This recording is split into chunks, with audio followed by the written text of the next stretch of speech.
Hello YouTube and everybody else. So this may seem like a repetitive video because I'm wearing the same shirt that I seem to often wear. It's usually like, you know, something, one of those shirts where I just wear it when I'm off work or whatever. Sometimes I alternate, I go to something else, but I don't always do that. Yesterday I think I forgot what I was wearing. I wasn't wearing that shirt. And then the weekend I wasn't wearing this shirt. But anyway,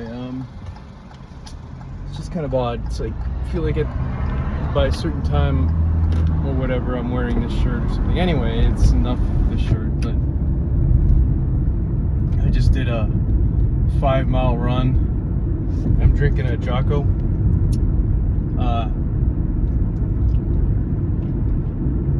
Which tastes pretty good. It's a black cherry vanilla. Yeah, there's no sugar. It's just monk fruit. It's got L-theanine. It's alpha GPC, L-carnitine. Even though I'm taking L-carnitine, but it's acetyl L-carnitine. There's two different versions. The L-carnitine I'm taking is for weight loss. The one in here is for mental.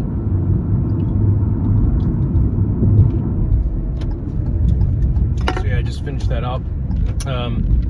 I decided to purchase $78 worth of drinks.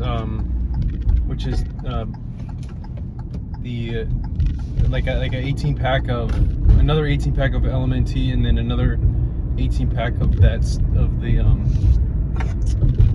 Jocko Go. So that's going to be pretty useful, I would say.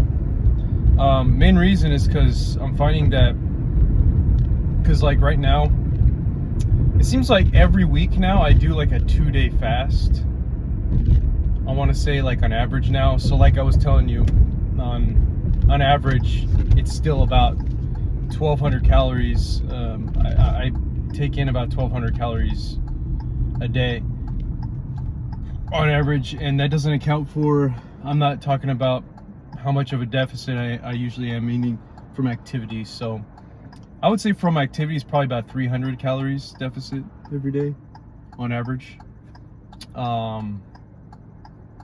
But yeah, so I'm just recording this video because right now it's Tuesday, I believe August, was it 12th, 2025, and you know, I'm doing another 2-day water fast, but like, I don't know if you want to even call it a fast. It's like, it's more like just don't eat as much as possible before you have to do something different. I don't know, because yesterday I decided I wanted to go on a workout at around, so I didn't eat the whole day, and I decided to go on a workout on Monday on around this time, which is about 7:30 p.m. And what I did was I did 100, so I did a 30-minute, I was in the sauna for 30 minutes, and then I did 100 sit-ups.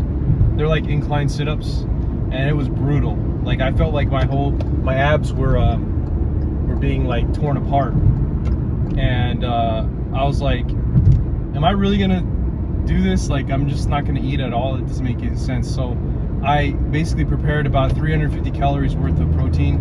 2 grams of that, it was about 40. Now you could do the calculation, but I feel like it was about 40. When I say feel like, I have to say feel like, because I didn't take an exact measurement, but I'll estimate it was about 40 to 50 grams of protein, because I had half of a carton of egg whites, which has about 50 grams. That's 25 grams comes from that, and then the other, you know, 15 to 25 grams of protein came from cottage cheese and some no-fat yogurt. So I think it was about 350 calories, 40 to 50 grams of protein, 2 grams of carbs, and like 4 grams of fat or something like that. Something small, very small on the other macros. So when I had that, it didn't even feel like I ate. It was just there to repair. I don't know if to synthesize the protein for, because because I did that workout and it felt like I couldn't go further. Like after, I don't know, after 50, I was like, I could only do like 10, and then it felt like I was cramping and stuff. It was just hard. So, yeah. So I did that, and then,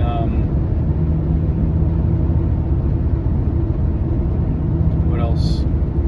Yeah, so when I came back, I just kind of rested and then went to sleep. I didn't do any work. I should have, but I didn't. Speaking of which, I'm trying to figure this out with the tenant stuff. And right now, I'm waiting for this guy to get back to me. I got back to him on Sunday, and I can understand if he's being kind of like reluctant to get back, because it took me like 5 days to get back to him, which just doesn't seem right. It seems like it's too long. It's like, why would you take 5 days to respond to somebody if you were interested in them? Well, it's because for me, I'm still in the works on this stuff. So it took me about 4 hours of just sitting down and figuring that out, and like just, you know, before I can figure out how to like respond in a more temp way, like, you know, grabbing from a template sort of situation. So it's like, because I don't want to just randomly respond and then try to randomly come up with something, because whenever I did that before, it always screwed with me in the end, because I would always like spend too much time with the tenants on the phone, or to spend too much time with this. And really what I was doing was I was trying to discover something I could have figured out on my own. Well, maybe not necessarily on my own, but it would have taken some research and maybe learned from some classes on property management stuff. So back then it was like I was talking to people for, it could be anywhere from 1 to 3 hours. You know, they were like, we were interested in this, and we want, like, let's talk about like my situation, and I'll tell you. And it's like I had all these people, but now it's very simple. It's like everything is very simple, but you just have to sit down and figure it out. Like you have to, it's like you're solving a puzzle, and then you got to put your puzzle pieces together. So it's like, because the thing is, normally you would have 10 people doing all this stuff and they would figure it out, but you have one, you know, just one person, you know, putting the pieces together. So it's kind of like you're trying to figure it out, and then once you do figure it out, you're like, okay, this is what it is. So I responded to the guy at 6:30 p.m. on Sunday night, and I didn't get anything back, but he's basically, hopefully he'll fill out the application, and that's it. This is a hell of a lot better to do it like that approach with the puzzle pieces and stuff. It's a hell of a lot better than to get like lose a ton of money and potentially getting people that are pissing on your fucking walls and shit and destroying your property and all that stuff, and then not being in a good position to evict somebody and stuff like that. So it's like, I'd rather do that puzzle piece approach before just getting thrown in there and trying to clean up the mess. I think that's a bad approach. Although a lot of people approach that in terms of business, that's how they approach business stuff, you know. But yeah, hopefully that'll work out. And then there's other things that I haven't really talked about too much. I'm actually trying to get my PE license in 9 other states, and I have to use my credit card for that, but then I have to pay it off. So I just spent $78, but really that's credit. It was on my credit on those drinks. But again, that's more so going to help me throughout the days, throughout my 10% goal. You know, because I suspect I'm at about 14 to 14.5% body fat. I just have to. I'm gonna probably get it either tomorrow, Thursday, or Friday. It depends on what I weigh in at and stuff like that. So I know that like weight is kind of not very reliable, but I think in my situation it kind of is, based off of what I've been doing and stuff like that. So it's like you should expect to see a weight drop, like in my situation,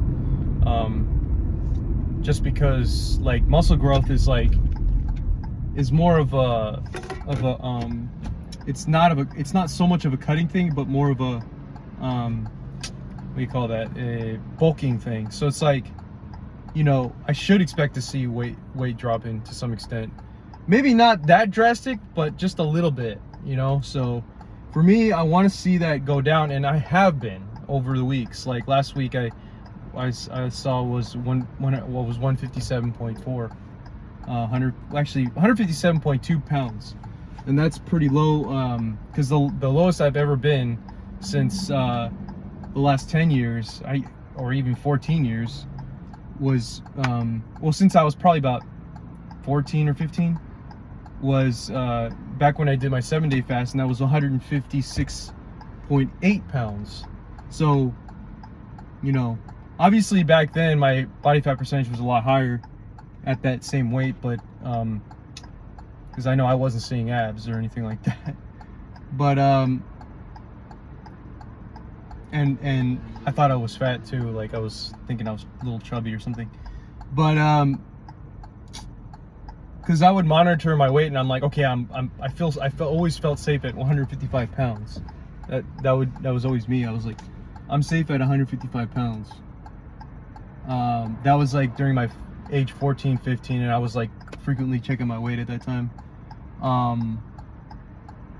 And I think you know my story. Like somehow shit happened, and I was eating Burger King and stuff like that, and pretty soon I was, and then Domino's pizzas, and you know, McDonald's. Mom, can you get me McDonald's? And Burger King. And eventually I was like, you know what, I don't care about what the scale is showing. And eventually I got up to like 172 or something, and that wasn't actually that bad at the time. It still isn't that bad. But it just, like, that was when things went in the other direction, where I wasn't checking so often and wasn't so concerned. Anyway, sorry, I just keep talking about this. Yeah, I'm going home and gonna check my ketones. Last time I checked my ketones, I was at 1.7. And you know what the units are, millimoles per whatever, liter, whatever. And yeah, I hope to see the scale at about 156.5 pounds tomorrow, but I don't think I will. It just seems like it's like I think it was Friday. I hung out with my sister on Saturday, I think. Yeah, Saturday. We went on a hike, but my calorie intake was about 21 to 2,300 calories. I almost never go that far. And I don't know, I just, at that moment, at that time, I just felt like I wanted to eat more calories. I don't know why that day, I just felt like I wanted to eat more calories. And it wasn't anyone's fault. It just is what it was. So I don't know. But I believe that locally, at least, like, I gained some weight. But that could have been water retention and all that stuff, you know. So I don't think I'm gonna see 156, but I did see this morning about 158.4 pounds. So, you know, I don't think I'm gonna see that, because that's, but like what we're talking about is, like, because of fasting and all that, we're talking about like dropping water weight and stuff. So I'm gonna probably dry fast. I'm hoping I can dry fast for like the first half of the day tomorrow, and then weigh myself. If I'm at 156 point something, you know, 0.8, maybe even 0.5 or something, I'm going for the DEXA scan. But otherwise, it's like I'll just spend the rest of the day doing a water fast. Dry fasting is crazy, but I've been doing dry fasting for only for about 4 hours when I first wake up. I guess you could count that as 16 hours, but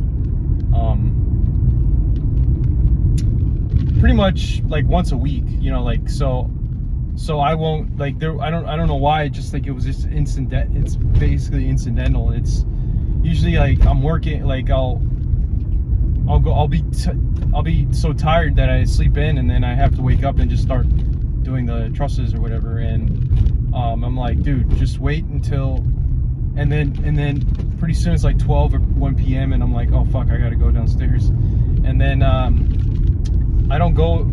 so then that's when I have my first like drink, you know, my first water, you know, when I take in my first water sip or whatever you want to call it. And That usually happens like once a week. Usually when I wake up, I want to go and drink some water or something, so I just go for it. But at other times, you know, I'll basically dry fast for about 16 hours. And that actually helps to flush everything out. I find it's like, yeah, you're actually weigh less. Like I'll weigh myself and then I'll weigh myself 4 hours later. I'm like, oh yeah, I'm less, you know. So a lot of times if you weigh yourself like later in the day, you're heavier just because you drank all that water and stuff. But yeah, it's so hopefully maybe I'll just dry fast and then see like, and then just go in and see what my DEXA scan. And the reason for the DEXA scan is because I'm trying to encourage myself that what I'm doing is right. I mean, I'm not, it doesn't have to be right or wrong, but honestly, I haven't seen below 15%. So, and the theory is that basically when you get to 15, anything below is like just that much, very, very, very hard to push down.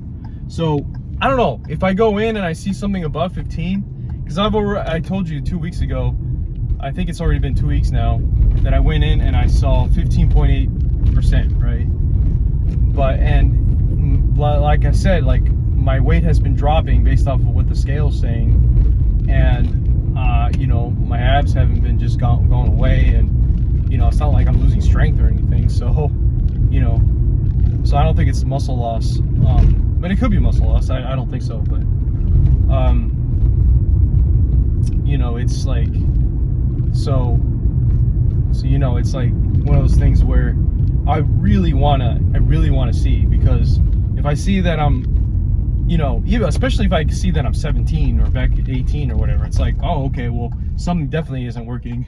You know, maybe there is something physiological that where it's just, I truly am chasing after an empty goal that isn't even worth pursuing unless you're like, you have the space for it, like literally, like where you just get up and start, you know, lifting like crazy on a fast or something, and you know, you're basically taking steroids and stuff. I have no clue. I have no clue.